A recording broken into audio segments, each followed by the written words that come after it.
বিসমিল্লাহির রহমানির রহিম। আসসালামু আলাইকুম রহমতুল্লাহ। আশা করি সবাই ভালো আছেন। কিন্তু বর্তমান বিশ্বের যে অবস্থা, তাতে কোনো মুসলমান ভালো থাকতে পারে না।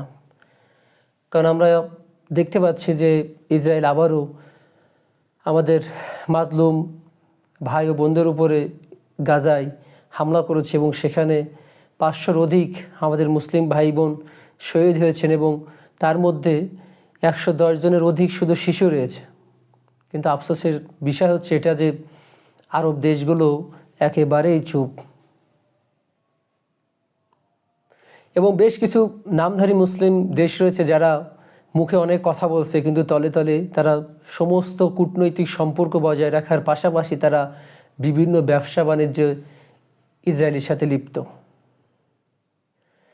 হামলার চিত্র মিডিয়াতে খুব একটা ফলোভাবে প্রকাশ করা হয় না, কেননা আমরা যদি দেখি যে খুব বেশি করে প্রচার করার সাথে সাথে ইউটিউব থেকে সেগুলো মুছে দেওয়া হচ্ছে, ফেসবুক থেকে সেগুলোকে ডিলিট করে দেওয়া হচ্ছে, কারণ এগুলো সব কিছু ইহুদিদের আন্ডারে। চলুন আমি আপনাদেরকে কিছু ভিডিও দেখাই যেগুলো কতটা হৃদয় বিদারক, যেগুলো কতটা কষ্টের।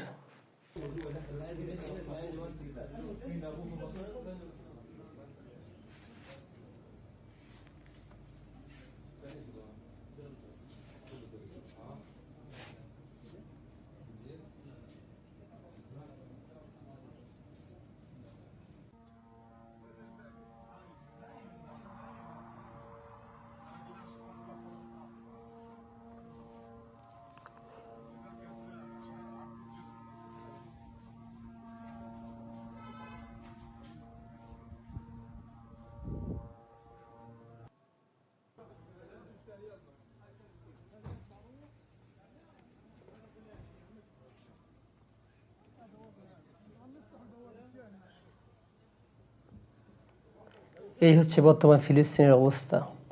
এটা একদিন দুদিন নয়, গত 1.5 বছরে প্রায় 60,000-এর বেশি মানুষ আমার ফিলিস্তিনি ভাই বোন শহীদ হয়েছে। আমার আফসোস হয় আরব দেশগুলোকে নিয়ে।